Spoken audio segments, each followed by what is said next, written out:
Our story starts in 1971. The United States and Soviet Union are locked in a grueling Cold War, with nuclear bombs pointed at one another and the space race well underway. The United States launches Apollo 14, another manned mission to the moon, while the Soviets officially launch their first space station.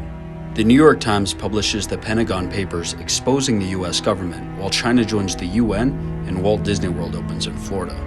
60% of Americans oppose the unpopular war in Vietnam. Qatar and Sierra Leone both claim independence from Great Britain, and women get the right to vote in Switzerland. The world as a whole finds itself in a newly globalized, transformative moment, a whirlwind of dramatic change, all happening very quickly. And overshadowed by all of this madness is one small stroke of a pen that would permanently change the very fabric of the United States as we know it.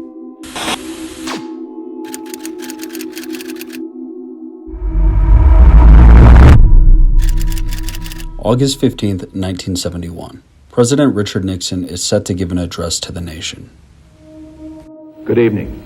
The time has come for a new economic policy for the United States. We must protect the position of the American dollar as a pillar of monetary stability around the world. Accordingly, I have directed the Secretary of the Treasury to take the action necessary to defend the dollar against the speculators. I have directed Secretary Connally to suspend temporarily the convertibility of the dollar into gold or other reserve assets in the best interest of the United States. In a late-night address to the nation, President Richard Nixon introduces a new monetary policy, fully removing America and the US dollar from its long-held gold standard.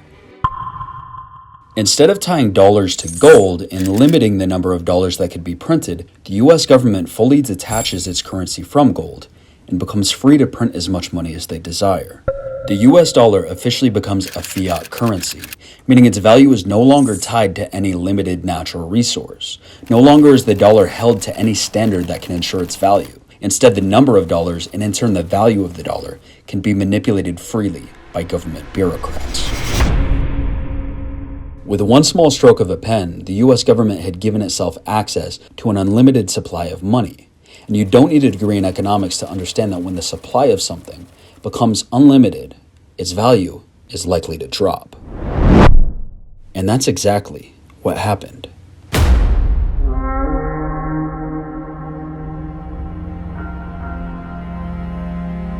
This graph shows the United States M1 money supply from the 1960s through today. What looks like the responsible printing of money at first quickly rises, explodes, and eventually goes off the rails during the pandemic. In just the past few years, our money supply has exploded by a multiple of 4, meaning roughly 80% of liquid dollars in circulation today were printed after 2019. Now, I know what some of you might be thinking.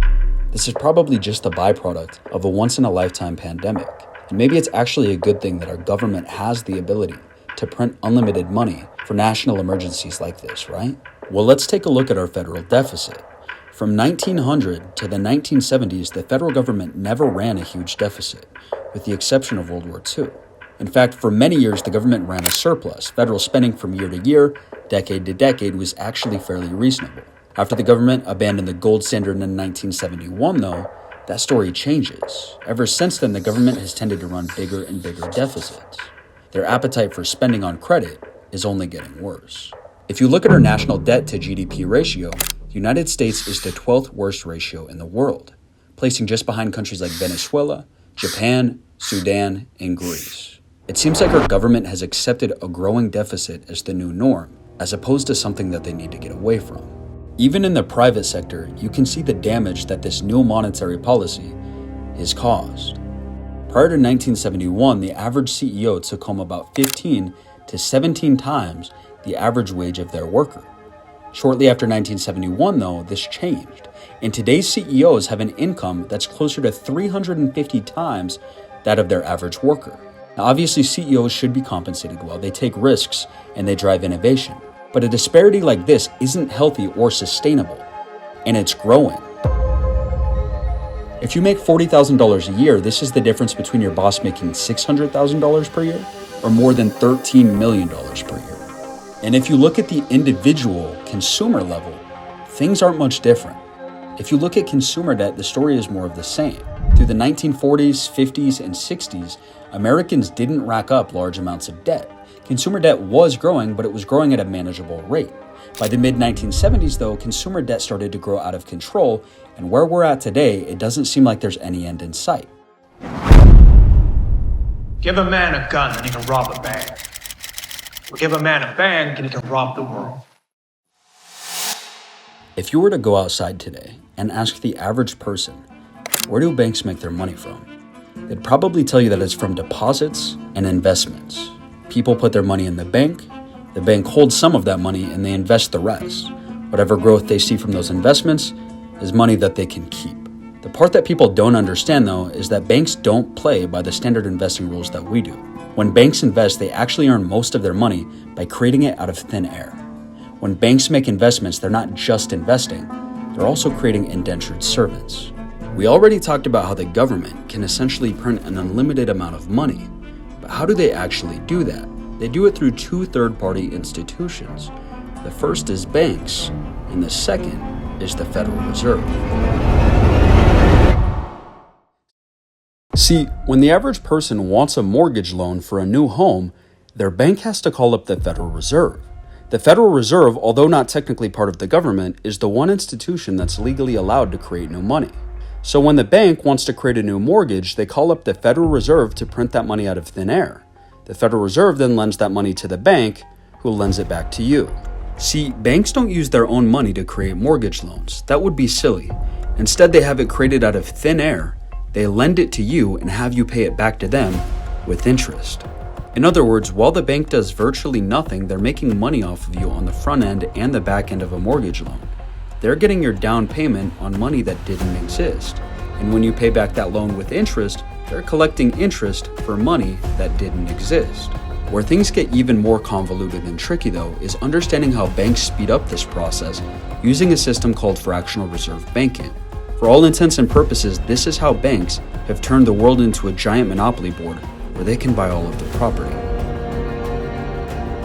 Let's say you're a hard worker, and for the past 5 years, you've been stockpiling money for a down payment on your new dream house.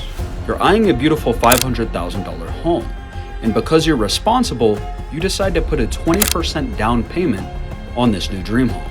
$100,000 is a great down payment, and the banks are lining up to take your money. So who do you pick? You pick Chase. JP Morgan is an established bank and has been around for over 150 years. What could go wrong? You give the bank your 20% down payment of $100,000 and it's done. You've got your brand new dream home and a brand new 30-year mortgage. Now, obviously your mortgage isn't a charity case, right? The bank still wants to charge a little interest. With current interest rates, you're on the hook for 5.5%, and your $400,000 loan turns into just over $800,000 worth of debt that you'll have to pay back. So not only did the bank pocket $100,000 from you today, but by the end of your loan, they'll try to make another $400,000 in interest. And the craziest part about all of this is that you just gave your bank what they needed to make the same predatory deal with a half dozen more families. As our system currently exists, banks are essentially middlemen that the government uses to create new money. And like we talked about before, with each new loan that a bank creates, new money is created that didn't exist before. It's a system that's benefited the wealthy for decades while hurting the working class, like we saw in 2008. But the United States government is smart, and in order to keep their system alive for longer, they do have one major rule that they've put in place for banks. For any new loans or debt that a bank creates, that bank has to hold on to 10% of its value in cash as reserves. So when your bank gave you a $400,000 loan for your new dream home, they were only required to hold on to $40,000 in cash. If you remember though, your down payment was for $100,000. So immediately after signing your loan, the bank has already made $60,000 in profit that they can go and spend as they like. Let's say the house next to yours goes on sale for $500,000 too. A family is interested in buying the property, but they don't have enough money saved up for the 20% down payment like you gave. The bank can offer them a subprime loan with just a 3.5% down payment, simply by using the $60,000 in profit that they made off of you with your down payment.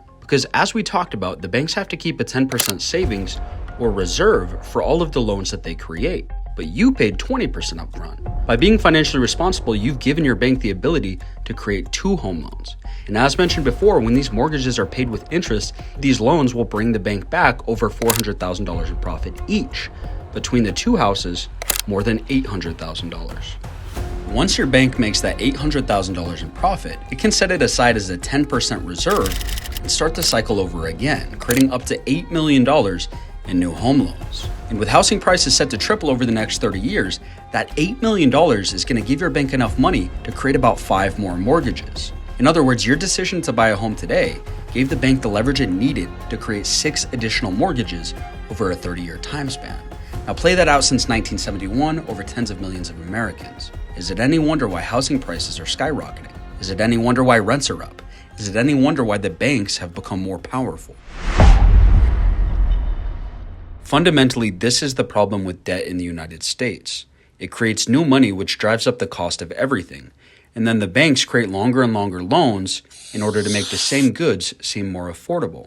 In reality, though, people just end up paying with more and more of their time, and as we see income disparities grow, those in the lower class and middle class are forced to sell away their futures in order to survive today. If this cycle continues and basic necessities like housing become more and more unaffordable, our capitalist system as we know it today may come to an end. As working people have less and less discretionary income, it's non-essential businesses that are next on the chopping block. Things like restaurants, hotels, car dealerships, gyms, and more will eventually take a hit. Anything that's not absolutely vital for survival becomes a luxury in a system like this. Sure, fractional reserve banking looks good for business owners right now, but at what point are they next? I would argue it's short-sighted of today's capitalists to co-sign this current system of money. In a late game of Monopoly, there's only one winner, and it's usually whoever owns the most property. And right now, the big banks are buying up everything with a fiat currency that's not too different from Monopoly money itself. Non-essential businesses are next in line to be hollowed out by these boardwalk bankers.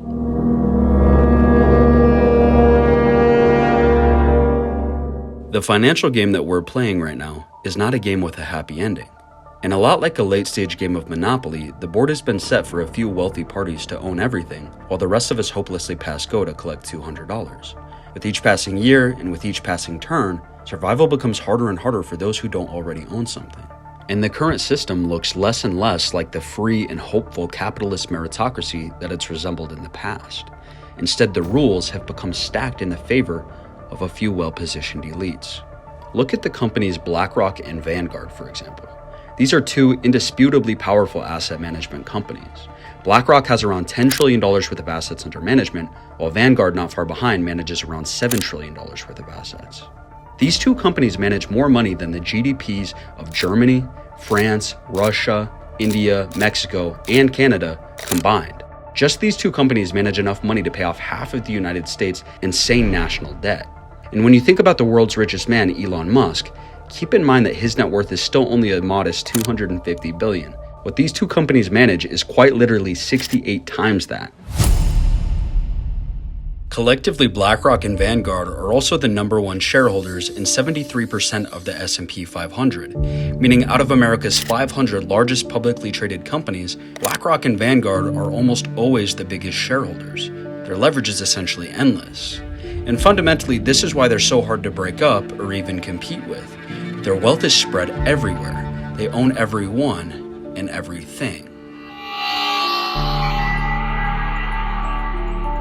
Don't take it from me though, take it from Jack Bogle, the founder of Vanguard himself.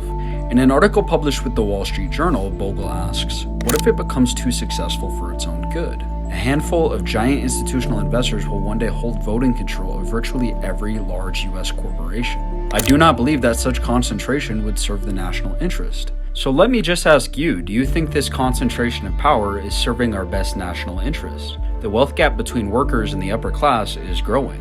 The so-called elites are looking more and more like central planners than just standard business owners. And our fiat dollar detached from gold looks unsustainable as well. We have managed to outlive the 27-year average lifespan for fiat currencies, thanks to the fact that the US dollar is used across the world as the global reserve currency, but even then, our days are numbered. Throughout history, when there have been global reserve currencies, they only stay on top for 80 to 100 years. And right now, the United States is at 80 years as the reserve currency. So in other words, it's looking like our time is almost up on the one thing that really keeps our dollar valuable. So let's hope that we're the exception to the rule, because if not, our time is almost up on the one thing keeping our economy from crumbling.